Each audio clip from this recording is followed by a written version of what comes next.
A millionaire CEO saw his ex-wife selling churros with Triplets after 6 years, and he's shocked by a secret she's been hiding, one that will change their lives forever.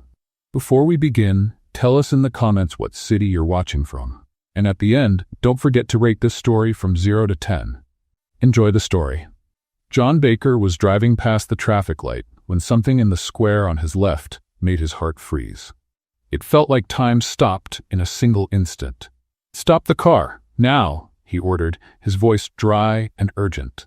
The driver hit the brakes. John's eyes locked onto a small churro cart, painted red and white. Without another word, he opened the door and stepped out. He walked slowly, like someone approaching a ghost. The closer he got, the harder his heart pounded, stirring memories he thought he had buried long ago. Behind the churro cart, a woman moved with steady, experienced hands. For a moment, time stood still. John froze. It was her. Zoe Cooper, his ex-wife, the woman he hadn't seen in 6 years. Zoe looked at him with an unreadable expression, part surprise, part challenge. No tears, no sign of weakness. Just that same firm look he remembered from their fights years ago, when she always had the last word. But there was something more. Next to the cart, playing with bits of dough and laughing, were 3 boys, about 5 years old. Dark hair, light brown eyes, the same mischievous smile he saw every morning in the mirror. John felt the air leave his lungs. The boys looked exactly like him. Zoe caught his stare and crossed her arms. Her voice was firm, with a sharp touch of irony. "Do you want it with dulce de leche, or with regret?" He stood there, frozen. He wanted to say something, anything, but the words tangled on his tongue. All that came out was a shaky whisper. "Zoe, She cut him off effortlessly, as if seeing him was nothing new. "I sell churros now, not apologies." The silence between them grew heavy. The contrast was cruel. A man in an expensive suit, surrounded by power, facing a simple woman with an apron and work-worn hands. John glanced around. The cart was modest but well cared for. There was a line of customers, kids laughing, people praising the churros. And in the middle of it all, Zoe looked completely at peace. So different from him. Living in luxury but never feeling this grounded. He tried to steady his voice. "I didn't know that." "That I still exist?" she interrupted. "Yeah, surprise." The words hit him like a blow. He lowered his eyes, trying to gather himself. But before he could say anything else, one of the children ran up to Zoe, tugging at her apron. "Mom, the churro burned." She quickly turned to fix it, leaving John standing alone, watching. 3 identical boys, calling her Mom. His mind was spinning. Were they his sons? Zoe came back with the calm of someone fully in control. "If you're not buying, step aside. I've got customers." He hesitated. He wanted to say he needed to talk, to understand, but nothing came out. He just nodded and stepped back. "Zoe, are you okay?" She raised an eyebrow. "Better than before. Does that answer your question?" The words echoed inside him like a sentence. The boys were watching curiously. One of them whispered to the other, "He looks like the dad from the cartoon." Zoe heard it, hid a smile, and kept serving churros. John felt the ground shift beneath him. Everything he had built, the buildings, the empire, the pride, suddenly seemed small compared to this simple moment. He stepped back, looked at her one more time. Zoe didn't look away. She held the churro tons tightly and asked, with a hint of playful challenge, "Do you want sugar, or are you already sweet enough?" He swallowed hard. "I'll take one, with dulce de leche." She calmly served it, handed him the paper bag, and said flatly, "That'll be $15. He paid, but his hands trembled. The dulce de leche dripped down the side of the bag, and the heat of the churro burned hotter than expected. Zoe turned to the next customer, ending the moment as if he were just another person in line. Next. John stood there, not knowing what to do. He took a bite, but the taste, once a symbol of happiness, now had a bitter edge. Each memory hit like a punch. The arguments, the promises, the day he walked away, leaving her with tearful eyes and a broken heart. He looked one last time at the boys, who were playing on the sidewalk, tossing bits of dough at each other and laughing.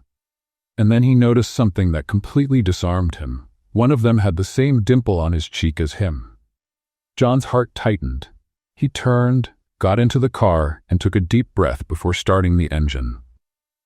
The reflection in the rearview mirror showed Zoe serving another customer, completely calm, as if that encounter had meant nothing. But for him, that moment changed everything. As the car drove through the streets of Los Angeles, the taste of the churro still lingered in his mouth, sweet, warm, and painfully familiar. And for the first time in a long while, John Baker felt the weight of regret. The man who conquered the world realized he might have lost the only place he truly belonged. Night fell over Los Angeles, but John Baker couldn't close his eyes. Lying on the king-size bed in his luxurious apartment, he stared at the ceiling as if all the answers he needed were written there. The silence in the room was suffocating, broken only by the distant sound of city traffic. He turned to one side, then the other, but nothing helped. The image of Zoe behind that churro cart kept returning like a stubborn ghost. And the boys. Those 3 identical little boys with light eyes and mischievous smiles, were they really his sons? He closed his eyes, and this time the memories rushed in like a storm. 7 years ago, everything was different. He and Zoe worked together at a small bakery called Sweet Dreams, right in the heart of Venice Beach.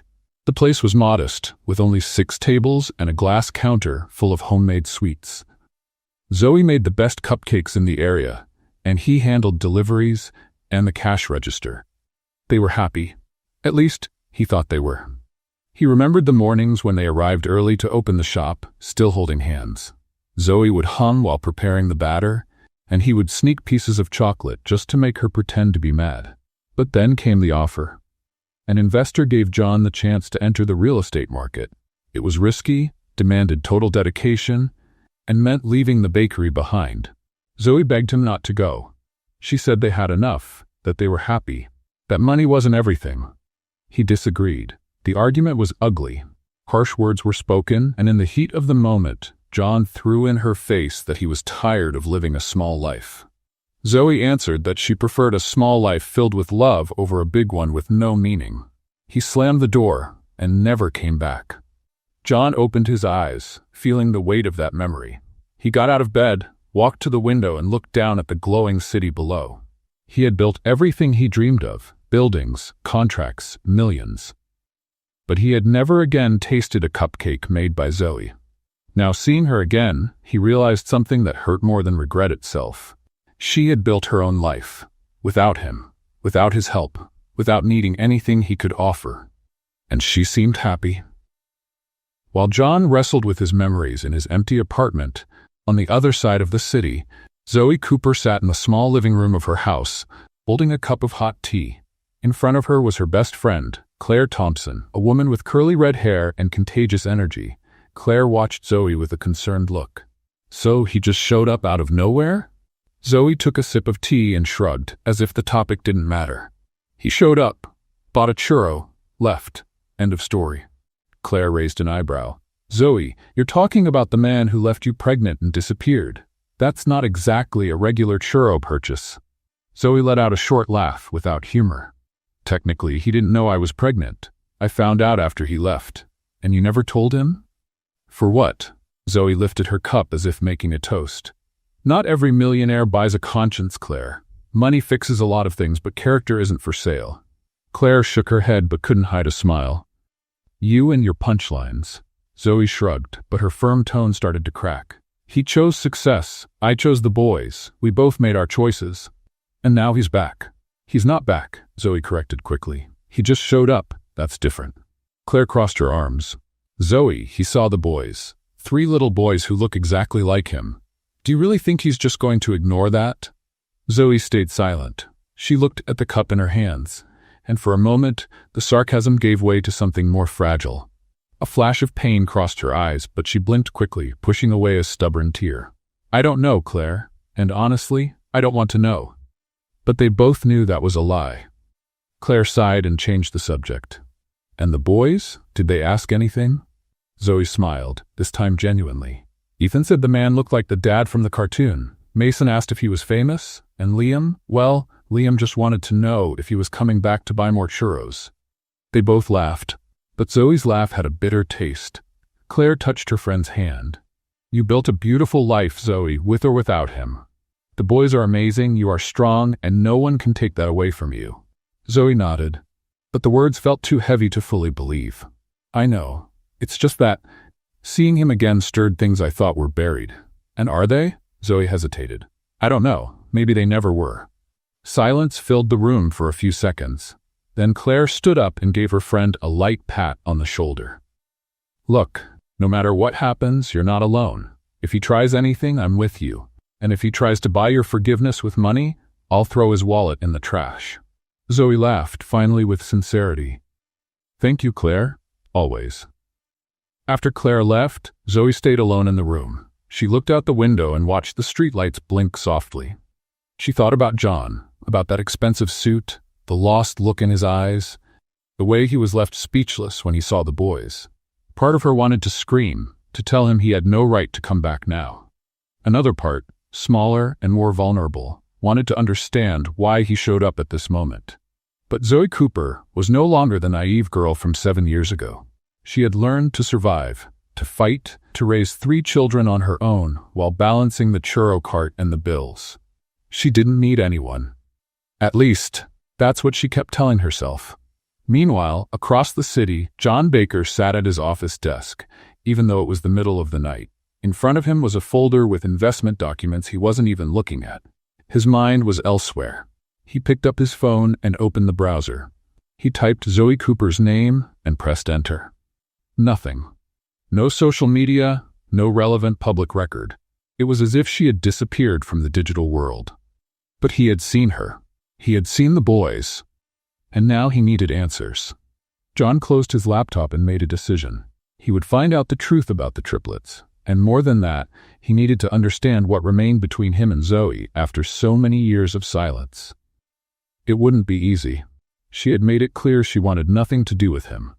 But John Baker didn't build an empire by giving up at the first obstacle. This time, however, it wasn't about business. It was about something much bigger, and he had no idea how to handle it. The night went on in silence, but both John and Zoe knew that meeting again had changed everything. The past, which seemed buried, rose to the surface like a wound still raw, and neither of them was prepared for what would come next. The next morning, John Baker was at the office earlier than usual.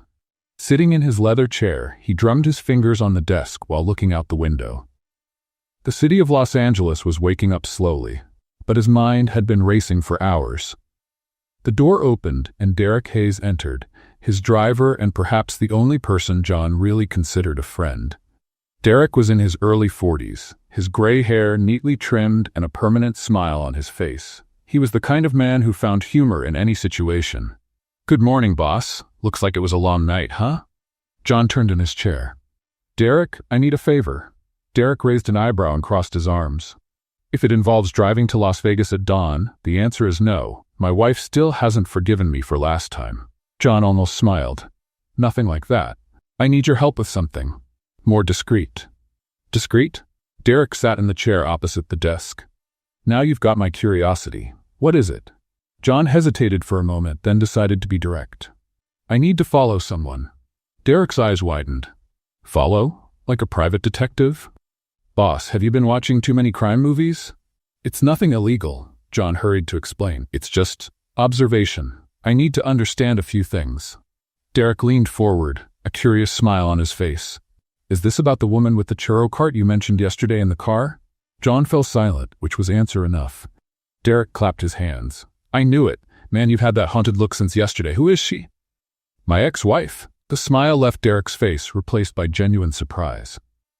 "Zoe? The one you mentioned once, years ago?" John nodded. "That's her. And I need to know more about her life now." Derek leaned back in his chair, thoughtful. "I get it. And why don't you just talk to her?" "Because she dismissed me like I was a stranger. I need to understand what's going on before I try any conversation." Derek sighed and shook his head. "Okay. But if we get arrested for invading her privacy, you're paying my bail." John smiled for the first time since he woke up. "Deal." A few hours later, John and Derek were in the car, parked a safe distance from the churro cart. Zoe was already there, arranging the ingredients and getting everything ready for another day of work. The 3 boys were running around the cart, playing and laughing. Derek watched everything carefully. "So those are the boys?" John nodded, without taking his eyes off them. "Yes." "Man, they look just like you. There's no denying it." John swallowed hard. Seeing the boys from afar was different than seeing them up close. Every gesture, every smile, every movement felt like a mirror of himself as a child. Derek noticed the tension. "Are you sure you want to do this?" "I am." "Then let's go." When Zoe got on the bike with the cart attached and started moving down the street, John and Derek followed her quietly by car. She stopped in front of a small house where an elderly woman was waiting on the porch. Zoe got off the bike and handed the woman a bag of churros. The woman smiled and tried to pay. Zoe refused, gave her a hug, and moved on. Derek watched in awe. She didn't charge her. John noticed it too. No, she didn't. Farther ahead, Zoe stopped again, this time in front of a school. Some children ran up to her, and Zoe handed out churros for free, talking and laughing with each of them. Derek shook his head. "Boss, this woman is a saint." John didn't reply. He just watched, surprised and, in a way, ashamed. Zoe wasn't just raising triplets on her own. She also found time to help her neighbors and spread kindness wherever she went. Her strength and independence were undeniable. After a few more stops, Zoe returned to the neighborhood where she lived. It was a modest area with small houses and tree-lined streets. She parked the cart in front of a yellow house with a small garden out front. The boys got off the bike and ran inside, laughing and arguing about who would get there first. John and Derek stayed in the car, watching from a distance. "Now what?" Derek asked. John opened the door. "Now I'm going to talk to her." Derek grabbed his arm. "Are you sure? She doesn't seem too welcoming." "I have to try." John got out of the car and slowly walked toward the cart. Zoe was busy cleaning the grill and organizing the utensils. When she noticed him, she stopped and crossed her arms. "You again?"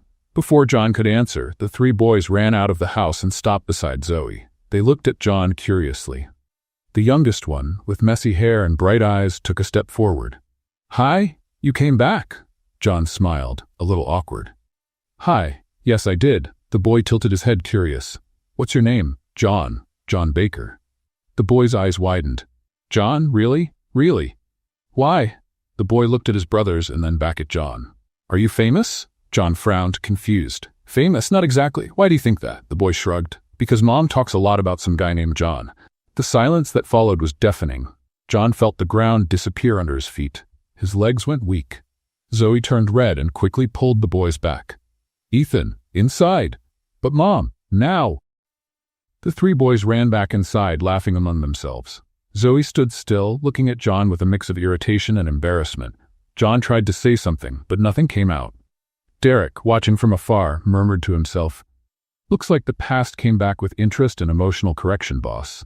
Zoe, still red, crossed her arms and lifted her chin. "What do you want, John?" He took a deep breath. "I want to talk. Really talk." "About what?" "About everything. About the boys. About us." Zoe laughed, but without humor. "There is no us, John. You took care of that 7 years ago." "I know, and you have every right to hate me. But please give me a chance to explain." Zoe stared at him for a long moment. There was anger there, but also exhaustion, and maybe a touch of curiosity.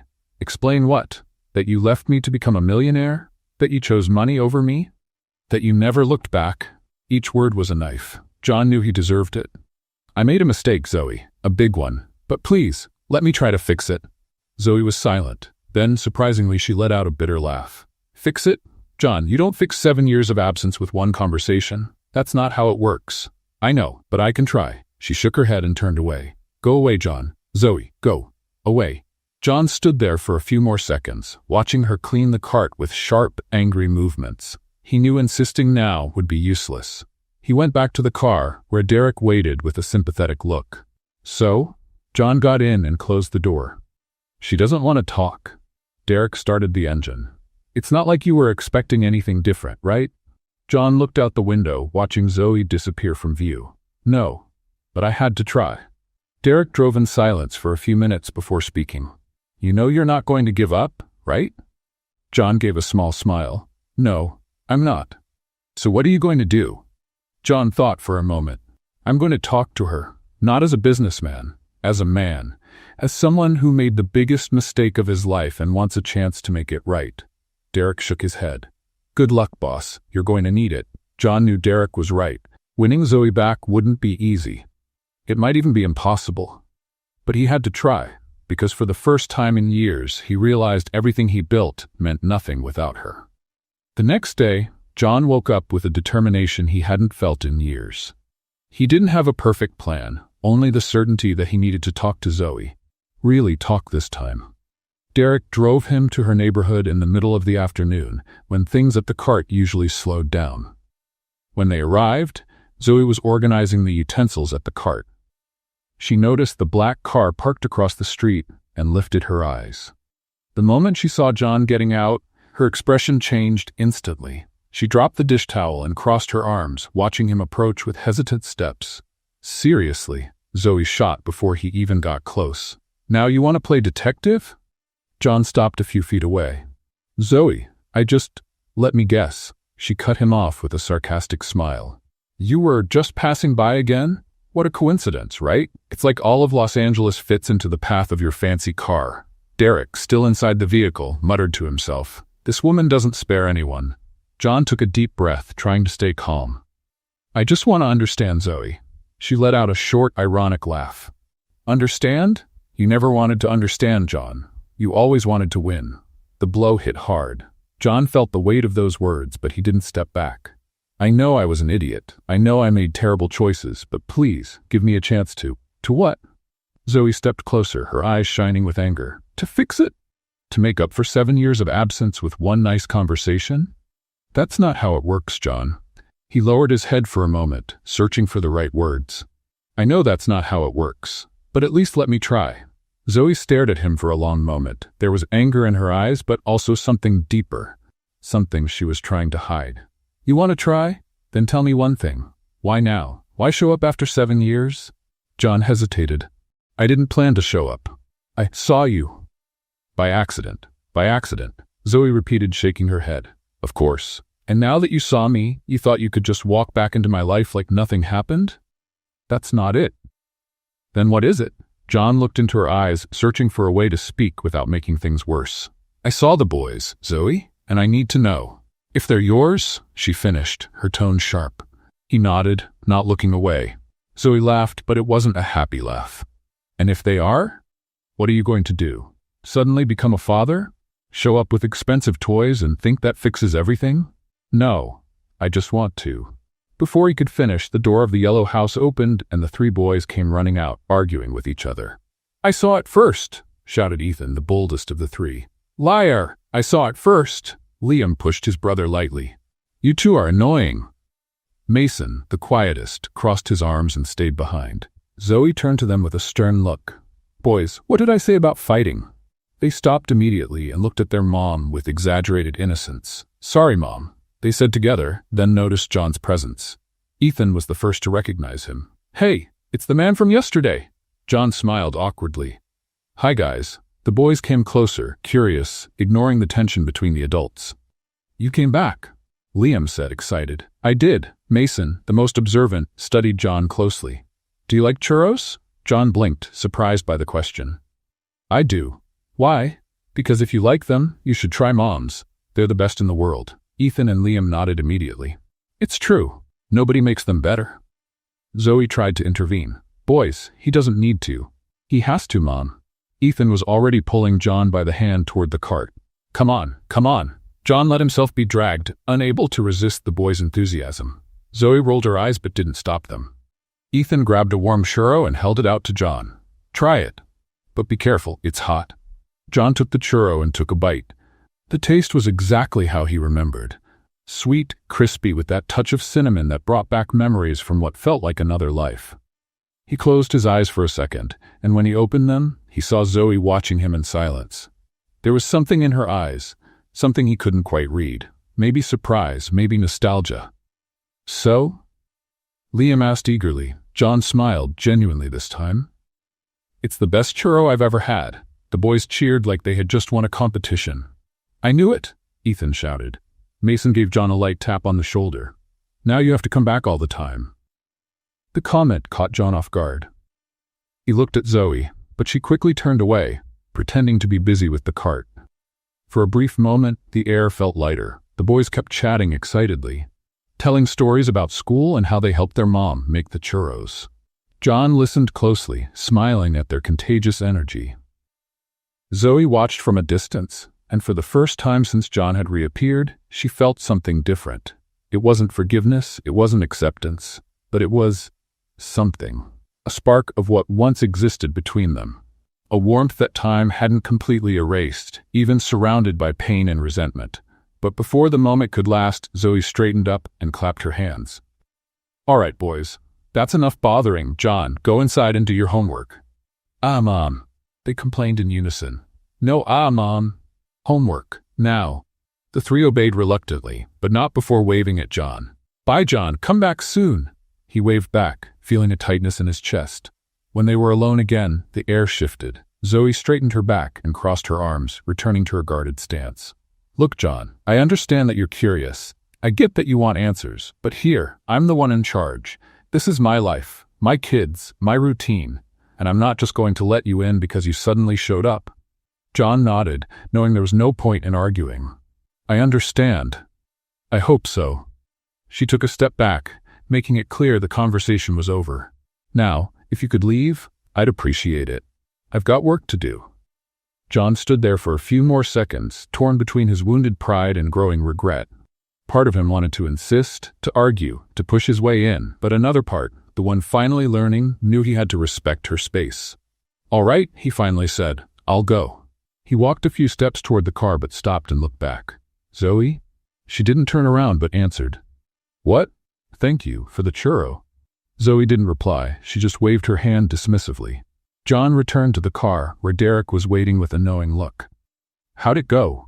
John got in and shut the door. "Complicated." Derek started the engine. "At least you tried." John stared out the window, watching Zoe continue working as if nothing had happened, but he knew something had changed. That old flame had sparked again, even if it was still surrounded by thorns. And despite everything, he couldn't stop thinking about her, or the boys, or how much he had lost. Back at the office, John tried to focus on the reports stacked on his desk. But the words blurred, and the numbers made no sense. All he could see were Zoe's defiant eyes, the boys' smiles, and the red and white churro cart.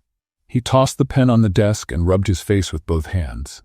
Derek walked in with a cup of coffee. "Boss, you need to sleep. You look like you were up all night." "I was." Derek set the coffee on the desk and sat across from him. "Let me guess, thinking about her?" John didn't answer, which was answer enough. Derek sighed. "Look, I get that you want to do something. But what's the plan? Because sitting here stewing isn't going to change anything." John turned to the window, staring at the city below. Then an idea began to take shape in his mind.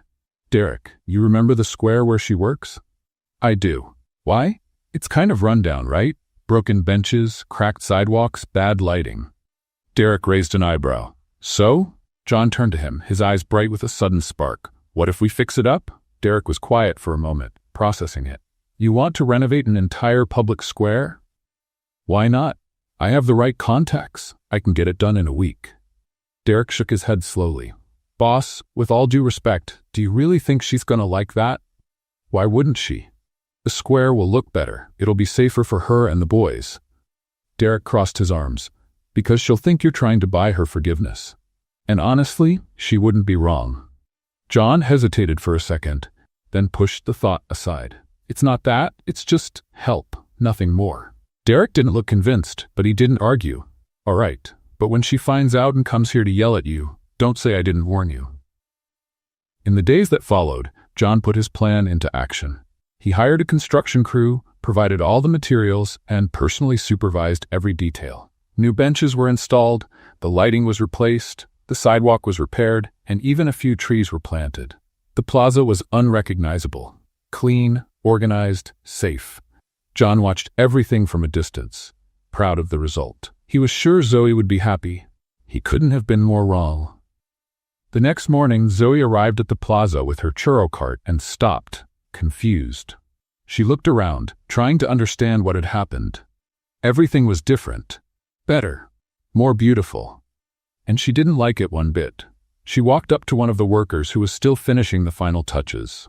"Excuse me, who ordered all this?" The man looked at her with a friendly smile. "It was sponsored by Baker Enterprises. The boss wanted to make the plaza prettier." Zoe felt her blood boil. "Baker Enterprises? That's right. John Baker personally supervised everything." "Ruth?" Zoe took a deep breath, trying to control the anger growing inside her. Without another word, she went back to the cart, grabbed her bag, and called Claire, who was helping with the kids. "Claire, can you stay with the boys for an hour?" "Of course." "Why?" Zoe was already grabbing her car keys. "Because I'm about to kill a businessman." 30 minutes later, Zoe stormed into the Baker Enterprises building like a hurricane. The receptionist tried to stop her, but Zoe just walked right past. "Ma'am, you can't go up without authorization. Watch me." Zoe stepped into the elevator and hit the button for the top floor. When the doors opened, she marched down the hallway toward John's office, ignoring the curious stares from employees. She pushed the door open hard, making it slam against the wall. John was in a meeting with 3 executives, all of them turning in shock to see who had entered like that. Zoe pointed her finger straight at him. "You, with me, now." John went pale. "Zoe, I'm in a meeting. I don't care if you're negotiating world peace. Get out of that chair and come here." The executives glanced at each other, unsure of what to do. Derek, leaning against the wall, muttered under his breath, "I warned you." John stood up, trying to keep his composure. "Everyone, let's take a 15-minute break." The executives quickly left, relieved to escape the situation. Derek was the last to leave, closing the door behind him, after giving John a good luck look. Zoe crossed her arms and glared at John with a mix of fury and disappointment. "What did you do?" John tried to sound calm. "I renovated the plaza. I thought you'd like it." "Like it?" Zoe laughed, but there was no humor in the sound. "You thought I'd like being treated like charity?" "It wasn't charity. It was just what? A good deed? A way to ease your conscience?" John took a step forward. "Zoe, I just wanted to help." "Help?" She stepped closer too, still pointing her finger at him. "You want to help? Then respect me. I don't need your charity, John. I need respect." Her voice echoed through the room. John stayed silent, not knowing what to say. Zoe continued, relentless. "You think that because you have money you can fix everything? You think you can just walk back into my life, fix up a plaza, and that will erase 7 years of absence? That's not it." "Then what is it?" John hesitated. "I just wanted to do something good for you."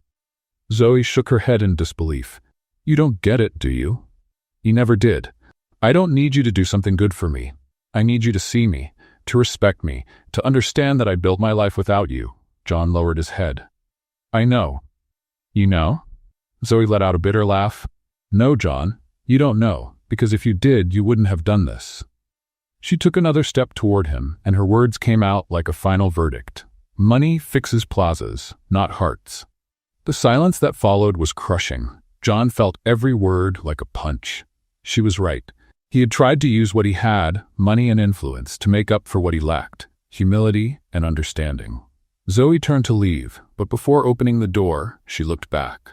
"Let me give you some advice, John. If you really want to be part of my life, or the boys', you'll have to learn it's not about what you can buy. It's about who you can be." With that, she walked out, slamming the door behind her. John stood there in the middle of the room, alone. Slowly, he sat down in the chair and buried his hands in his head.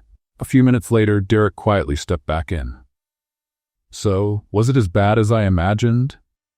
John didn't respond. He just kept looking at the door where Zoe had left. Derek walked closer and placed a hand on his friend's shoulder. "Look, boss, I know you wanted to do the right thing, but maybe what's right isn't exactly what you think it is." John slowly nodded. For the first time in his life, he realized that all his success, all his money, all his power, meant nothing if he didn't know how to use it the right way. Helping wasn't about paying for renovations. Helping was about being present. And for the first time, John Baker began to understand the true meaning of humility. In the days that followed, John kept his distance. He didn't go back to the plaza, didn't try to reach out. He just watched from afar, thinking about everything Zoe had said. Derek noticed the change but didn't say a word. Meanwhile, Ethan, Mason, and Liam had become obsessed with the Churro Man, as they started calling John. They talked about him all the time, asking questions that made Zoe uneasy. "Mom, why doesn't John come back anymore?" Ethan asked one afternoon while they were helping make the dough. Zoe rolled her eyes, "Because he has more important things to do." "More important than churros?" Mason looked genuinely offended.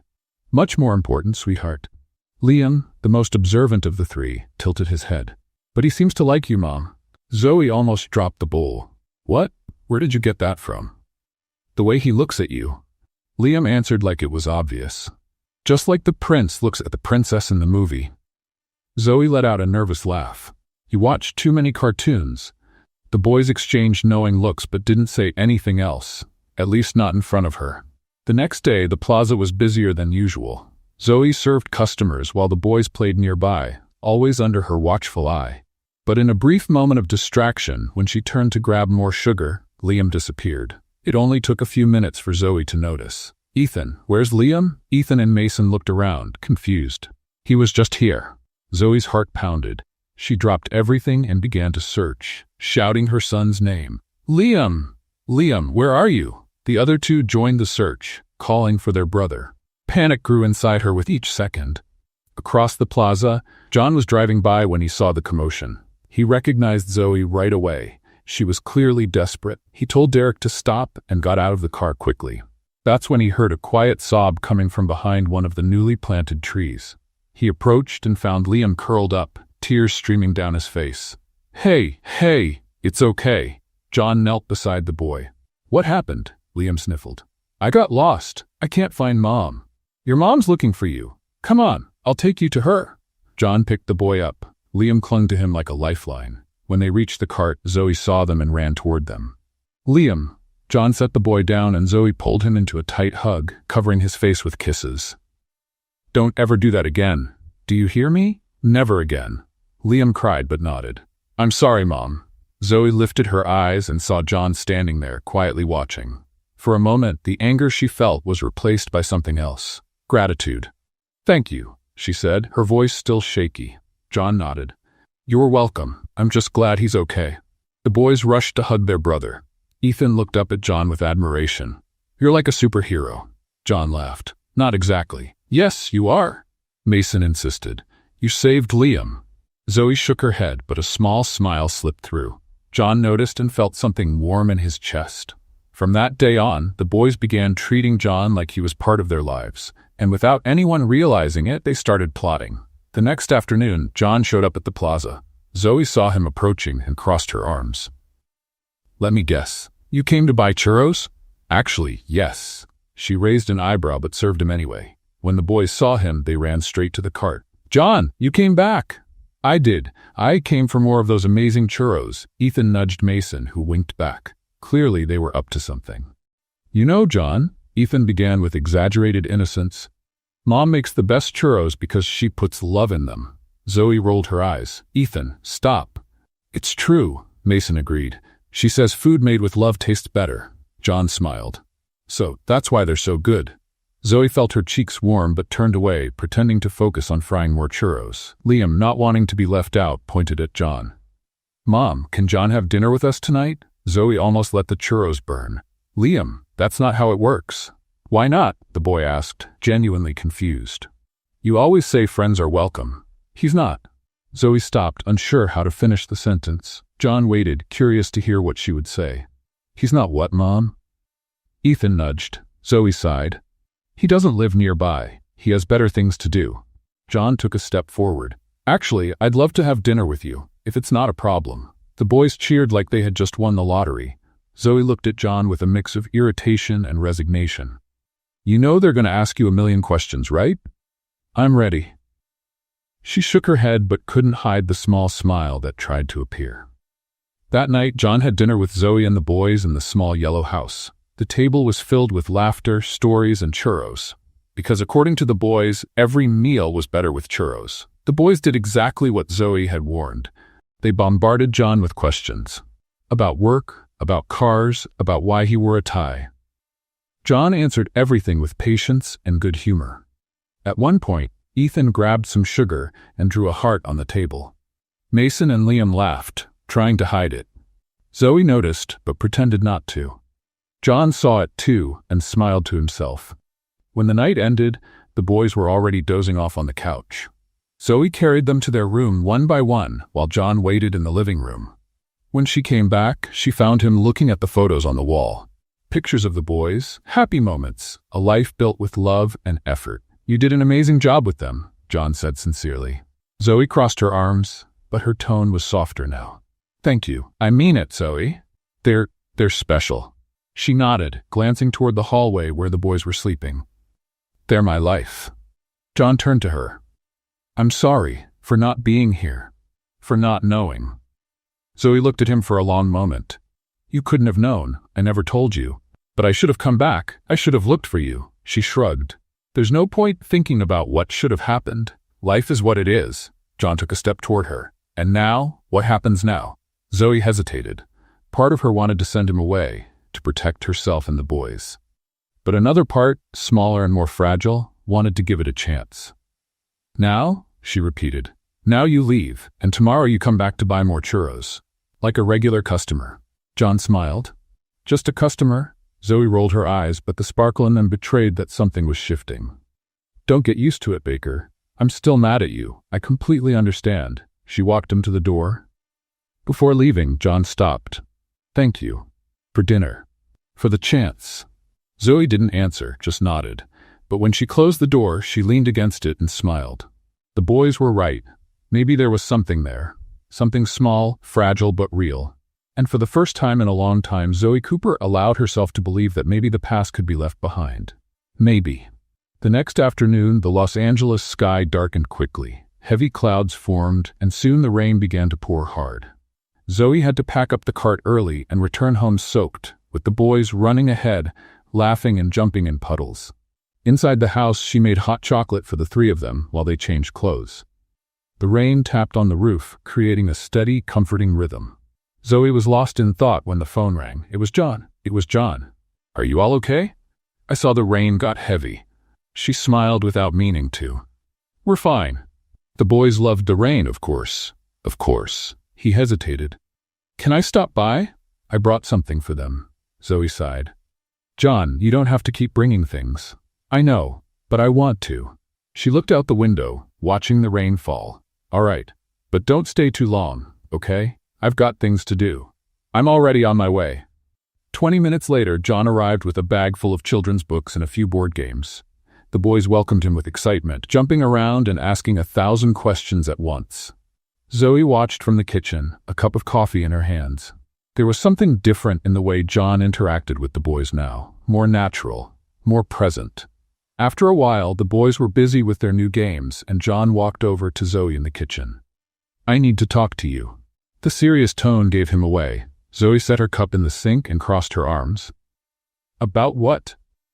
John looked at the boys playing in the living room, then back at her. About them, about the truth. Zoe felt her heart race. She knew this moment would come. She always knew. She just hadn't expected it so soon. Let's go outside, she said, grabbing a jacket. They stepped out onto the small covered porch behind the house. The rain was heavy, but they were sheltered. Zoe leaned against the railing, looking out at the soaked yard. John waited. He didn't want to pressure her, but he needed to know. After a long silence, Zoe finally spoke. They're yours. The words came out simple, direct, without hesitation. John felt his legs go weak. Deep down, he had always known. But hearing the confirmation was different. Zoe? Let me finish. She raised her hand, still not looking at him. I found out I was pregnant 2 weeks after you left. I was in shock. I thought about telling you, but you had already made it clear you didn't want anything else with me, that you'd chosen another life. John opened his mouth to respond, but she kept going. I only told Claire, no one else. I decided to raise the boys on my own. I didn't want your pity. I didn't want your money. I wanted to prove I could do it. Her voice wavered at the end, but she quickly pulled herself together. John took a step forward, but didn't get too close. Why didn't you look for me? Why didn't you give me the chance to be there? Zoe finally turned to face him. There were tears in her eyes, but also strength. Because you had already made your choice, John, and I made mine. He shook his head, feeling the weight of guilt growing inside him. I would have come back, if I had known. Would you? Zoe interrupted. Would you really? Or would you have felt trapped? Obligated? I didn't want you to come back because of responsibility. I wanted you to come back because you loved me, because you wanted to be with me. John stayed silent. He had no answer, because he knew she was right.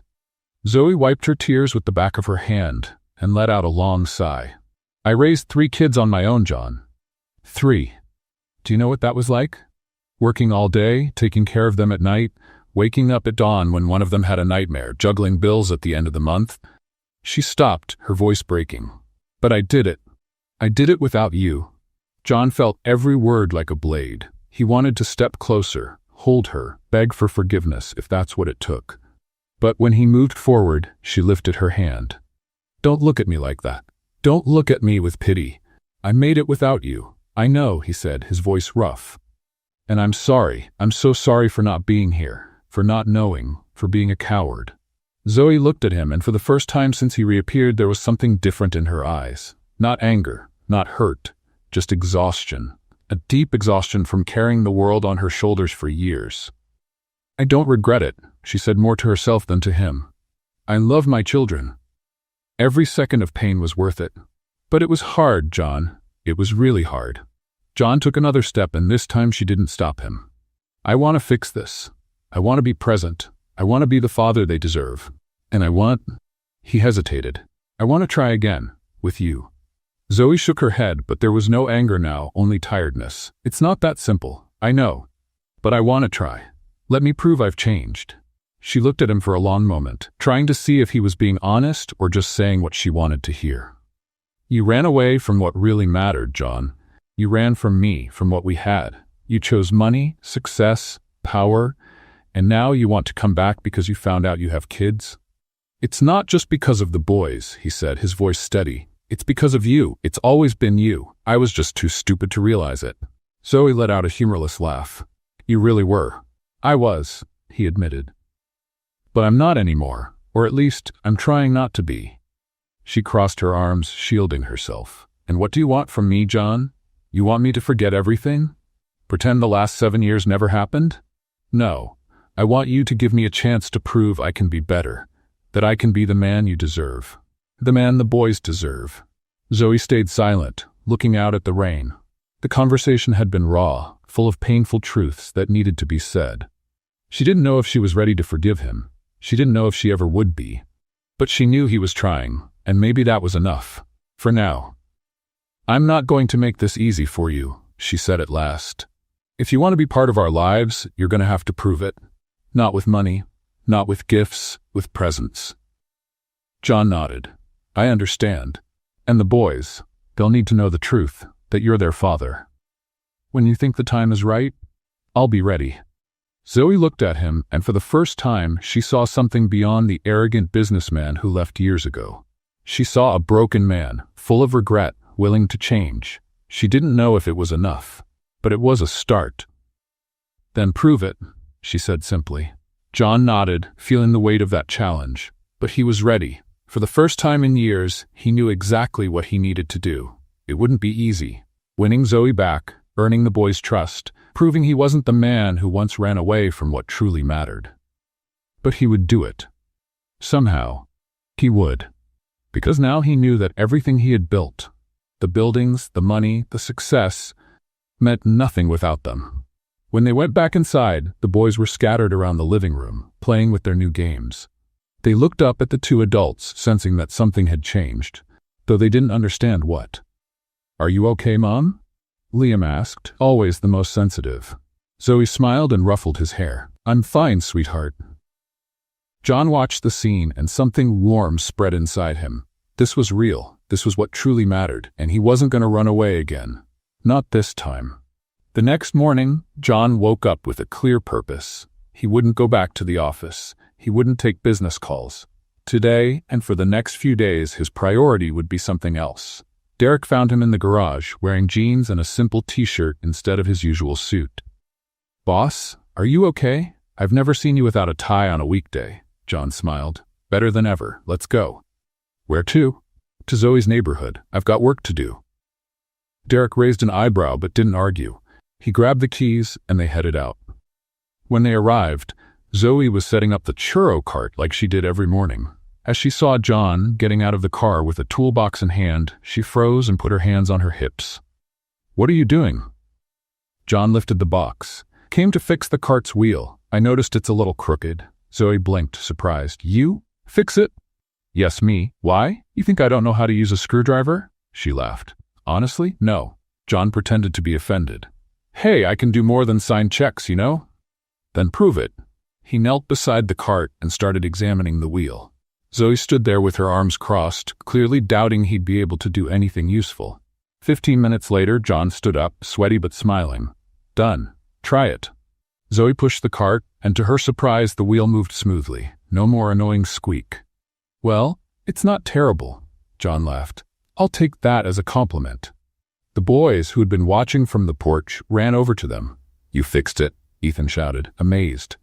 Now the cart's perfect, Mason added. Liam looked up at John with admiration. You're good at this. John knelt down to their level. I learned to fix things when I was a kid. My dad had a repair shop. Zoe raised her eyebrows. It was the first time he had shared something personal from his past. I didn't know that, John shrugged. There's a lot you don't know about me. Just like there's a lot I don't know about you, but I want to change that. She stared at him for a moment, unsure what to say. Then she looked away. Well, thanks for the fix. I need to work now. Can I help? John? Please, just today. Let me help. Zoe sighed, but agreed. John spent the whole day by her side, helping serve churros, chatting with customers, playing with the boys. It was strange seeing a man who used to wear expensive suits, well, ex-suits, since now he wore simple clothes, serving sweets in a small square. But it also felt good. In the days that followed, John kept showing up. He fixed little things around the neighborhood, helped neighbors with repairs, carried groceries for the elderly lady on the corner. Zoe watched all of it suspiciously at first, thinking it was just a phase, a temporary way to impress her. But John didn't stop. One afternoon, while Zoe was counting the day's earnings, she noticed something odd. There was more money than there should have been. A lot more. She frowned and went to find John, who was helping the boys with their homework in the living room. John, come here for a second. He stood and walked to the kitchen. What's wrong? Zoe held up the envelope with the cash. This. What did you do? John tried to look innocent. I don't know what you're talking about. John Baker, don't lie to me. Where did this extra money come from? He sighed. I paid the boys' school fees. It was overdue, and I just what? Zoe interrupted, her voice rising. You decided to pay without telling me? You wouldn't have let me if I'd asked. Exactly, because I don't need you to. Zoe, they're my kids too, John interrupted gently but firmly. Let me help, please. She went quiet, torn between anger and relief. She was too proud to admit it, but that bill had been keeping her up at night for weeks. Next time, tell me first, she finally said. Deal? John smiled. Deal. Later, as John sat in the living room, Mason approached him with a mischievous grin. Can I ask you something? Of course. The boy tilted his head. Do you like Mom? John almost choked on the water he was drinking. What? Do you like Mom? Mason repeated like it was the most obvious thing in the world. From the kitchen, Zoe heard the question and froze, listening closely. John looked at the boy and decided to be honest. I do, very much. Mason's smile grew even bigger. I knew it. Ethan thinks so too, and Liam said you look at her the way the prince looks at Cinderella. John laughed. You three are very observant.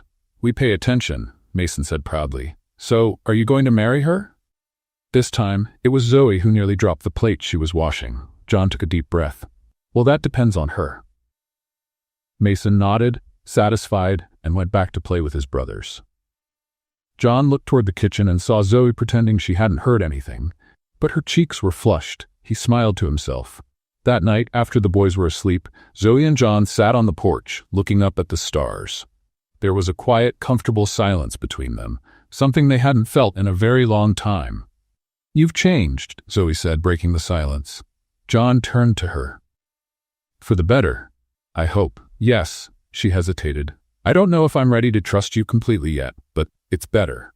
That's something already. She gave him a small smile. Yes, it is. John was about to say something when his phone rang. He looked at the screen and saw it was his mother. He ignored the call. Aren't you going to answer?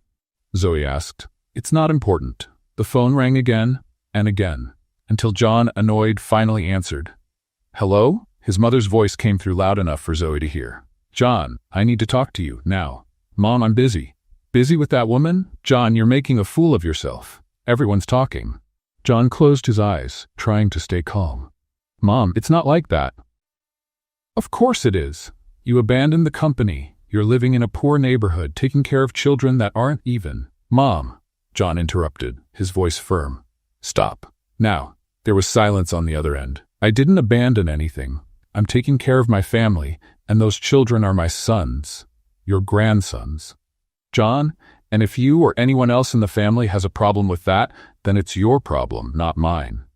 He hung up and looked at Zoe, who had been quietly watching the whole thing. I'm sorry about that. She shook her head. Your family doesn't approve. No, but I don't care. Zoe studied him for a moment. Are you sure? Because this could make things harder for you. John took a step toward her. Zoe, for the first time in my life, I feel truly human. I'm not just a businessman. I'm not just a name on a building. I'm a father. He hesitated. I'm someone who wants to be here, with you, with them. Zoe felt something shift inside her chest. It wasn't full forgiveness, not yet, but it was close. Okay, she said simply. John smiled, and in that moment, he knew he was on the right path. It wouldn't be easy, but for the first time, he was following his heart. And that made all the difference. A few days later, Zoe was setting up her cart for another workday when two men in uniform approached. One carried a clipboard, the other a camera. Good morning, Zoe Cooper? She looked at them cautiously. That's me. Can I help you? The man with the clipboard showed his badge. Los Angeles Department of Public Health. We're doing a routine inspection of all street vendors in the area. Zoe's heart raced, but she kept her composure. Of course. Go ahead. The inspectors began checking everything. They wrote notes on the clipboard, took pictures, asked questions. Zoe answered calmly, but inside she was nervous. After 15 minutes, the lead inspector turned to her with a serious expression. Mrs. Cooper, we found some irregularities. Zoe felt her knees weaken. What kind of irregularities? The cart doesn't have an updated health inspection certificate. There's no documentation for the ingredient sources, and the street vendor license expired 3 months ago. But I paid for the license. You paid the city fee, but you didn't renew the state license. They're different things. The other inspector handed her a piece of paper. Here's the list of requirements. You have 15 days to get everything in order, or the cart will be confiscated.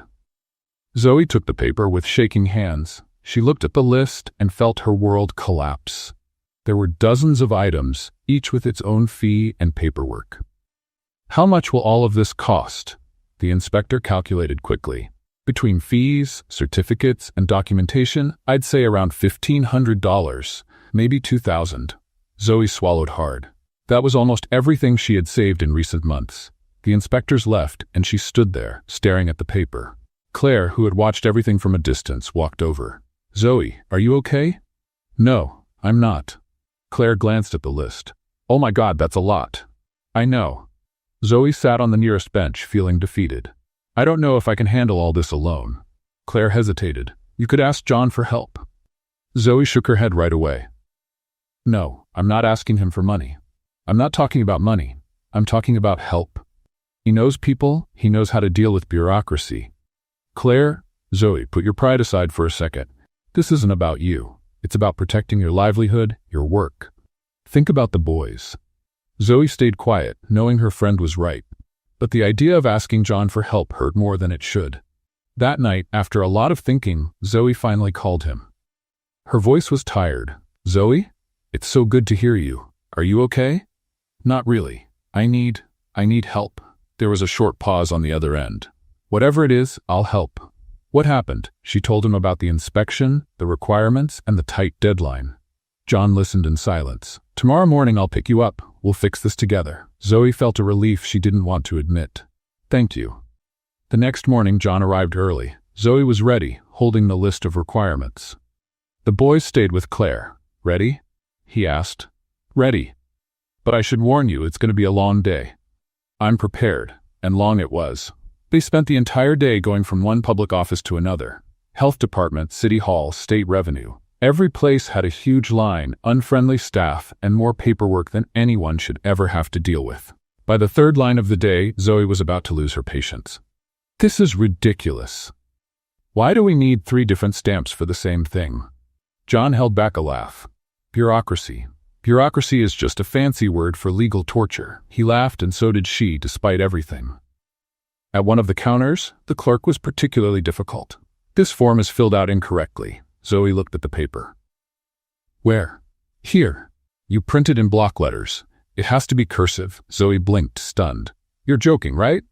Those are the rules. John leaned forward. With all due respect, that's not written anywhere on the form. It's implied. Implied. Zoe repeated, her voice rising.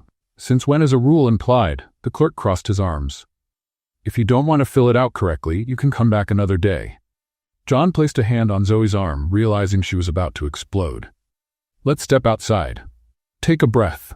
Zoe followed him, fuming. That man is driving me crazy. I know, but losing your temper won't help. She glared at him. So what do you suggest? John smiled. Let me handle it. They went back to the counter, and John took over the conversation. With calm patience and a diplomatic tone that even impressed Zoe, he convinced the clerk to accept the form. When they walked out, Zoe shook her head. How did you do that? Years of negotiating with difficult people. You learn to pick your battles. She rolled her eyes but smiled. By the end of the day, after 7 hours of lines, documents, and setbacks, they finally got everything approved. Every paper stamped, every fee paid, every requirement met. Zoe held the folder with all the documents like it was a treasure. We did it, John smiled. We did. She looked at him, and for the first time since he'd reappeared in her life, she felt something different. It wasn't full forgiveness, it wasn't blind trust, but it was gratitude. And maybe something more. Thank you. Really. I couldn't have done this alone. You could have, he said honestly. But you didn't have to. Not anymore. Zoe hesitated, then stepped forward and hugged him quickly. It was a brief, almost awkward hug, but it meant everything. When she stepped back, her cheeks were red. This time, you helped the right way. John smiled, feeling warmth spread through his chest. Good to know. On the way back, they talked about everything and nothing. They laughed about the day's mishaps, complained about the clerks, and made plans to avoid future problems. It felt strange, but also good. Natural. As if the years apart were slowly fading, replaced by something steadier. When they got to Zoe's house, the boys ran to meet them. Mom, did you get it? Zoe lifted the folder. We got it. The three of them cheered as if they'd just won the lottery. John watched with a smile on his face. Claire came closer. So? How did it go? Zoe looked at John, then back at her friend. It was good. He was good. Claire smiled but didn't say anything. Later, when John was leaving, Zoe walked him to the car. John? He turned. Yes? Thank you, again, for being here, for not giving up. He took a step toward her. I'll never give up, Zoe. Not on you, not on the boys. She held his gaze for a long moment, and something passed between them. It wasn't love yet, but it was the beginning of something, a bond. And for the first time, Zoe allowed herself to believe that maybe, just maybe, the past could be left behind, and the future could be built together. A few days later, John was at the office when he got an idea. He picked up the phone and called Zoe. Hi, are you busy? Always, she replied, but there was a lightness in her voice. Why? There's a street festival this weekend, music and food festival at Venice Beach. I thought you and the boys might like it. Zoe hesitated. John, I don't know. It'll be fun. Live music, food, games for the kids, and before you ask, no, it's not expensive. It's public. She laughed. You're learning. I'm trying. So, what do you say? Zoe looked at the boys playing in the living room and sighed. All right, but if you show up in a suit, I'll kill you. John laughed. I promise I won't. On Saturday, John showed up wearing jeans, a simple t-shirt, and sneakers. Zoe approved with a nod. Much better. The boys practically jumped on him.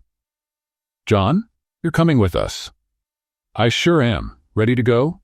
Yes. They all left together in John's car. Derek was driving, smiling as he watched the family-like scene unfold. When they arrived at the festival, the place was packed. Food stalls were everywhere, a live stage played Latin music, and the air was filled with a festive vibe. The boys ran ahead, amazed by everything. Zoe followed them, trying to keep them in check. Ethan, don't run so fast. Mason, hold Liam's hand. John walked beside her, smiling. They have a lot of energy. You have no idea, Zoe replied, smiling too. They stopped at a churro stand, and Zoe couldn't resist. Let's see if these are as good as mine. They bought some and handed them to the boys. Ethan took a bite and made a dramatic face.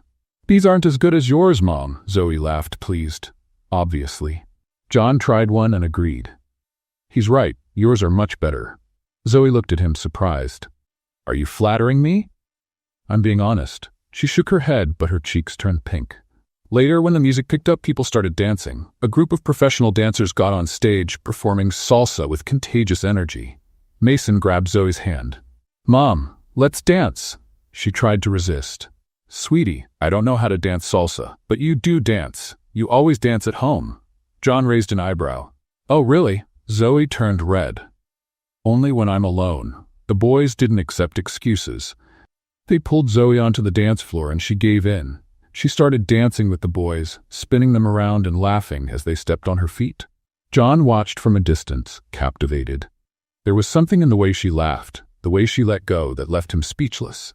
Derek nudged him. "Go on, boss, dance with her." "I can't dance." "Even better. It'll be funny." John rolled his eyes but walked closer.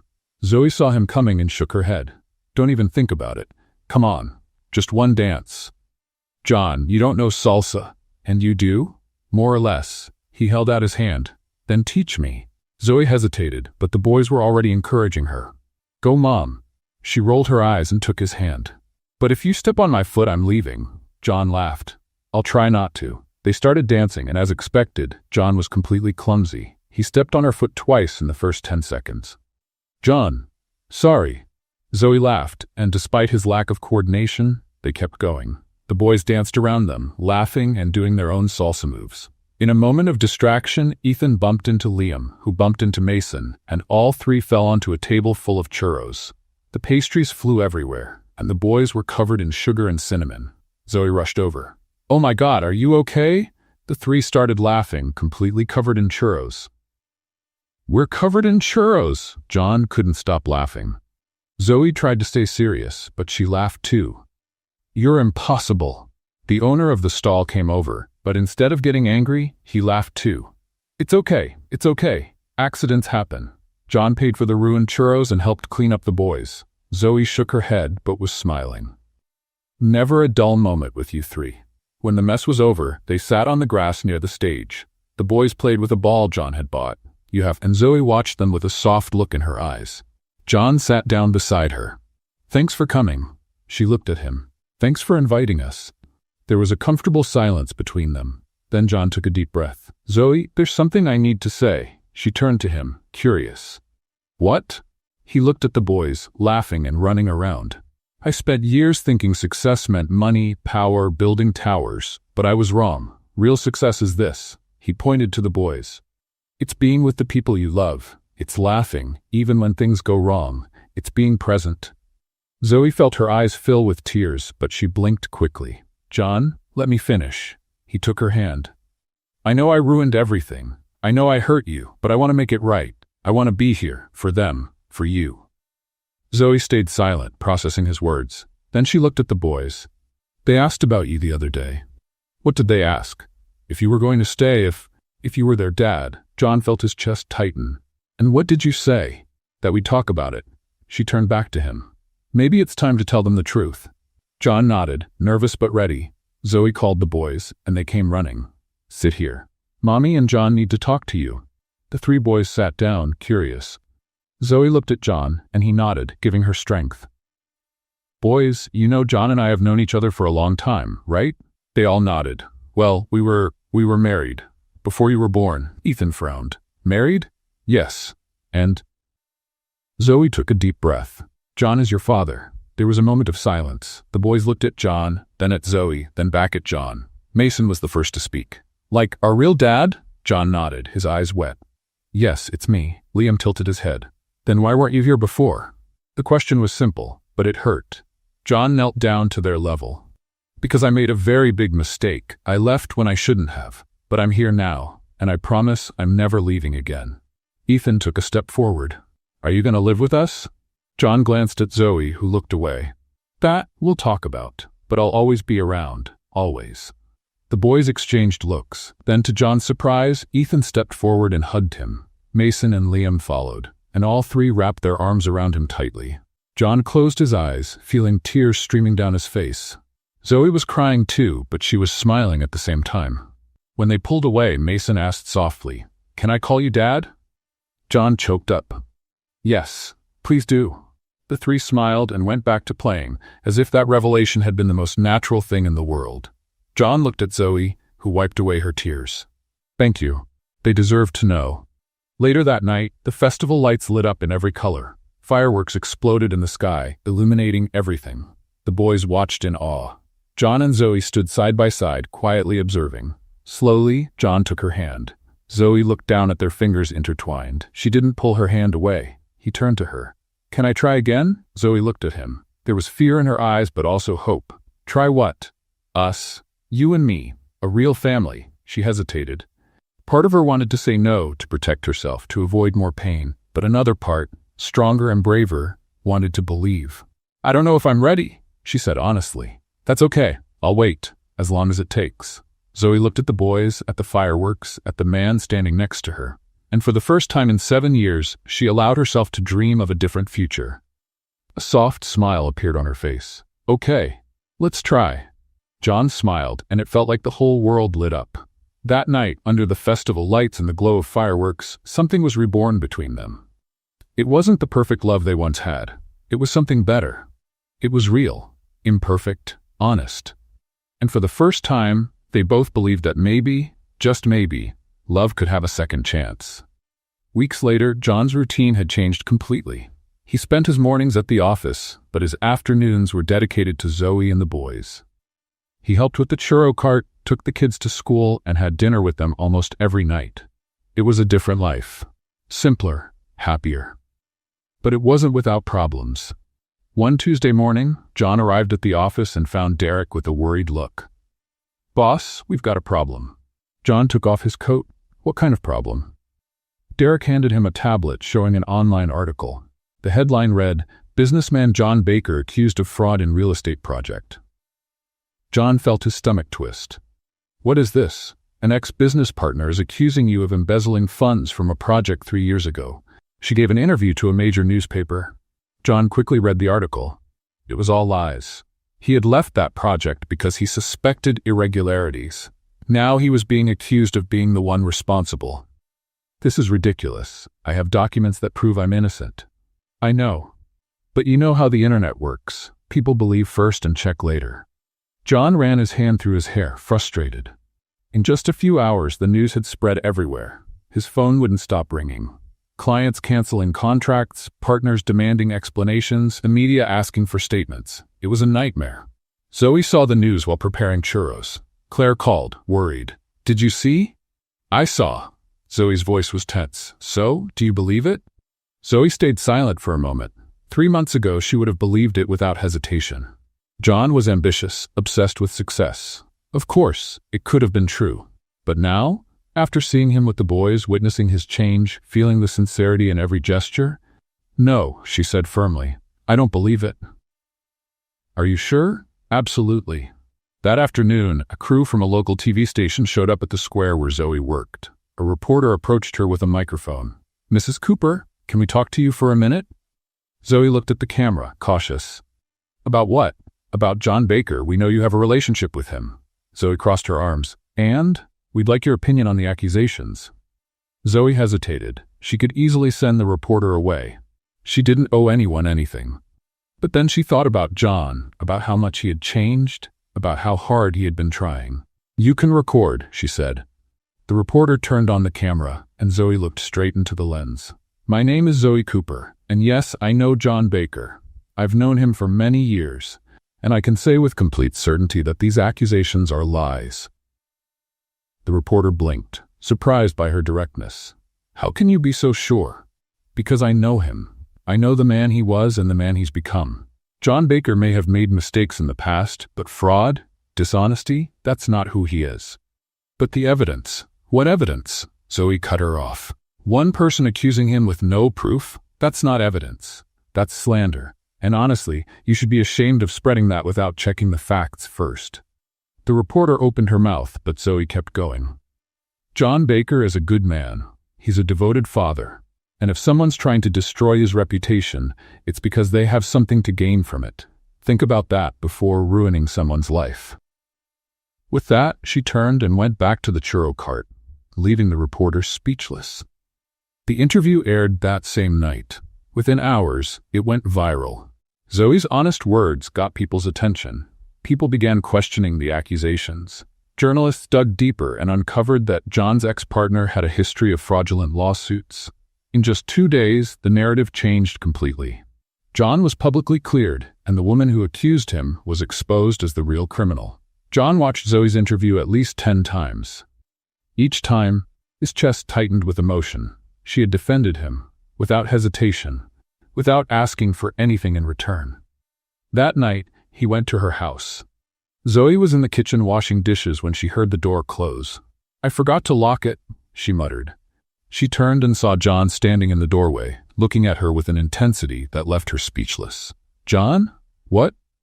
He crossed the kitchen in 3 steps, held her face in his hands, and kissed her. It was a kiss full of gratitude, emotion, everything he couldn't say in words. Zoe was surprised at first, then she relaxed and kissed him back. When they pulled apart, both had tears in their eyes. "Thank you," he said, his voice rough. "Thank you for believing in me." Zoe smiled, wiping away her tears. "I just told the truth. You saved me." "No," she corrected. "You saved yourself. I just made sure everyone saw what I already knew." He pulled her into a hug, and they stood there in the kitchen, just holding each other. A few days later, John invited Zoe for a drive. He said he had something to show her. "Another surprise?" she asked, suspicious. "A good one, I promise." They drove to a nearby neighborhood, and John stopped in front of a small but charming building. It had a brick facade and large glass windows. "What is this?" Zoe asked. John got out of the car and led her to the door. There was a sign covered with a cloth. "Close your eyes," he said. Zoe rolled her eyes but obeyed. John pulled off the cloth, and when she opened her eyes, she saw the illuminated sign, the Triplets, confectionery and churros. Zoe froze. What is this?" John smiled. "A bakery. Our bakery. Or, if you want it." He turned to her. "I thought a lot about what I want to do with my life, Zoe, and I realized I don't want to build skyscrapers anymore. I want to build something that matters, something that brings us together, something for the boys." Zoe looked at the sign, moved, the Triplets, in honor of them, and this new chapter of our lives. She walked inside. The space was empty but full of possibilities. There was a big counter, a fully equipped kitchen, and tables spread out. "John, this is amazing, but it must have cost a fortune." "It doesn't matter," he said. "What matters is that this is ours. It's not charity. It's not me trying to buy your forgiveness. It's a new beginning, together." Tears rolled down Zoe's face. For the first time, she felt he wasn't trying to fix the past with money. He was living the present by her side. "I don't know what to say." John took her hand. "Say you're in." She looked around, imagining the place alive. Fresh churros, cupcakes, homemade bread, the boys helping after school, a family working together. "I'm in." John pulled her into a hug, and there, in the middle of that empty space, they began to plan their future. In the weeks that followed, they worked together to open the bakery. Zoe handled the recipes, John took care of the administrative side. The boys helped decorate, picking colors and drawing on the walls. Derek also pitched in, bringing furniture and organizing the kitchen. Claire came by and was impressed. "Zoe, this looks incredible." "I know," Zoe said with a smile. "I still can't believe it's real." "Believe it. You deserve it." Working side by side brought Zoe and John even closer. They argued over silly details, like curtain colors or which flour to use, but always ended up laughing. The boys loved every second. Ethan called himself the assistant chef.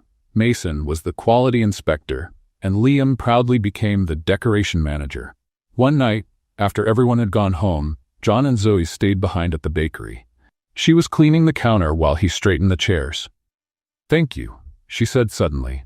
He stopped. "For what?" "For this. For everything. For not giving up." John walked toward her. "I'll never give up on you, Zoe, or on us." She smiled, and in that moment she realized their love wasn't the same as years ago.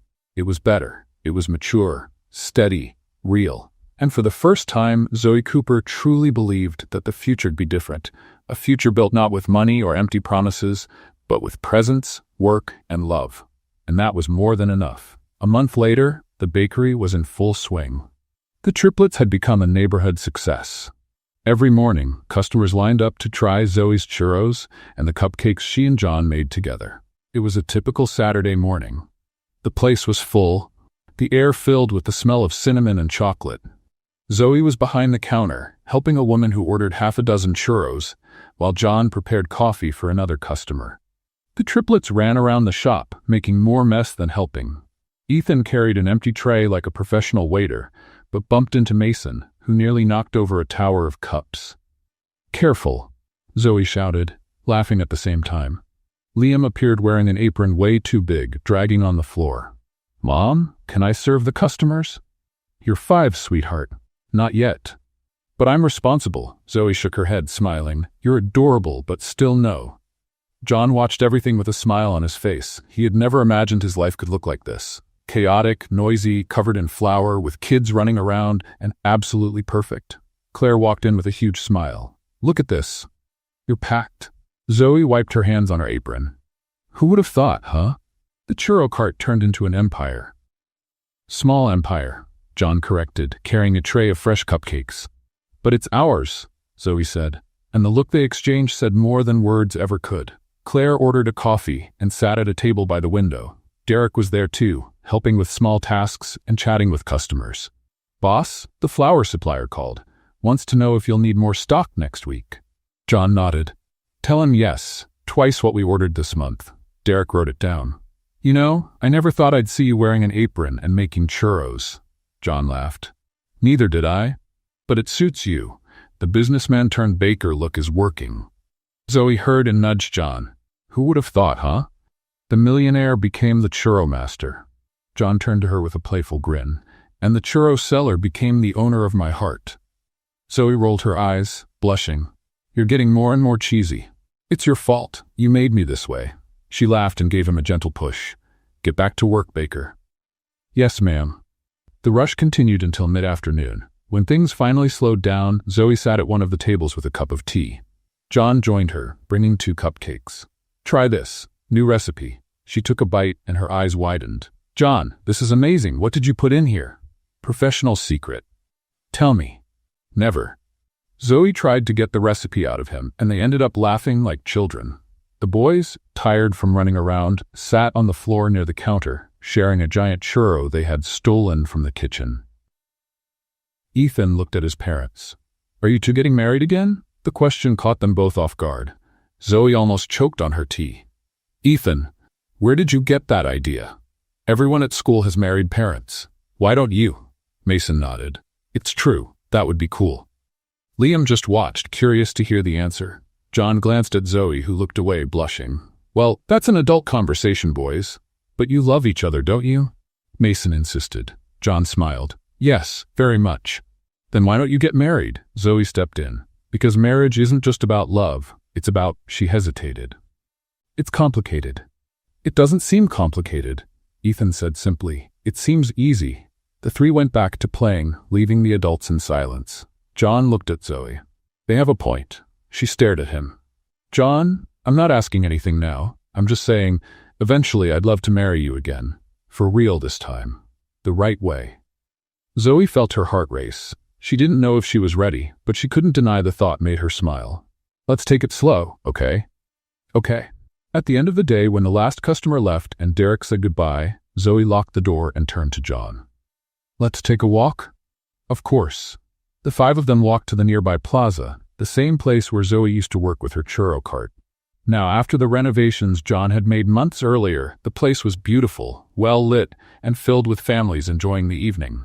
The boys ran ahead, playing tag. Zoe and John walked side by side, watching them. "Do you regret it?" Zoe suddenly asked. John frowned. "Regret what?" "Leaving your life as a businessman to become a bakery owner." He stopped and turned to her. "Never. Not for a second. But you had so much money, power, prestige, and it was empty," he said firmly. "All of it was empty, Zoe. This, you, the boys, the bakery, this is real. This is what matters." She smiled, her eyes filling with tears. "You really did change, didn't you?" "I did, because of you." They kept walking, and John took her hand, interlacing their fingers. Zoe didn't pull away. They sat on one of the benches, watching the boys play. The sky was starting to darken, painting everything in orange and pink tones. "You know what I've realized?" Zoe said, breaking the silence. "What?" "The past doesn't hurt anymore." "Not the same way." John nodded. "Same for me. I think we finally made peace with what happened and built something new." He squeezed her hand. Something better. Zoe leaned her head on his shoulder, and they sat there, just watching the boys and the plaza around them. Ethan shouted from afar, "Dad! Mom! Look what I found!" He ran over with a flower in his hand, smiling. Mason and Liam ran behind him, each holding flowers they had picked from a flower bed. "Boys, you can't pick the flowers," Zoe scolded them, but she was laughing. "But they're for you," Liam said, holding out his. Zoe took the 3 flowers, pretending to be mad. "You're impossible. But you love us," Mason said with a grin. "Unfortunately, yes." The boys laughed and ran back to play. John watched Zoe holding the crushed flowers, smiling, and felt warmth spread through his chest. This was the life he should have chosen all along. Later, when they returned home, the boys were exhausted. Zoe tucked them into bed, one by one, kissing their foreheads. John waited in the living room. When she came back, she sat beside him on the couch. It was a good day. It was. They sat in a comfortable silence for a few minutes. Then John turned to her. "Zoe, I know you asked to take things slow, and I'll respect that. But there's something I need you to know." She looked at him, curious. "What?" "I love you. Not the way I loved you before, when we were young and naive. I love you in a mature, real way, one that understands love isn't just a feeling. It's a choice. And I choose you. Every day." Tears rolled down Zoe's face. "John, you don't have to say anything now. I just wanted you to know." She wiped the tears and smiled. "I love you too, and I choose you too." John pulled her into a hug, and they stayed like that, holding each other, knowing they had found something rare. A second chance. And this time, they wouldn't let it slip away. The love between them had been reborn. It wasn't the impulsive, fiery love of their youth. It was something deeper, stronger. It was mature, peaceful, sweetened with the same sugar and forgiveness that had flavored their new lives. What did you think of Zoe and John's story? Leave your thoughts in the comments. Rate this story from 0 to 10. Subscribe to the channel and turn on notifications to follow all our stories. And be sure to watch more emotional stories right here on the end screen.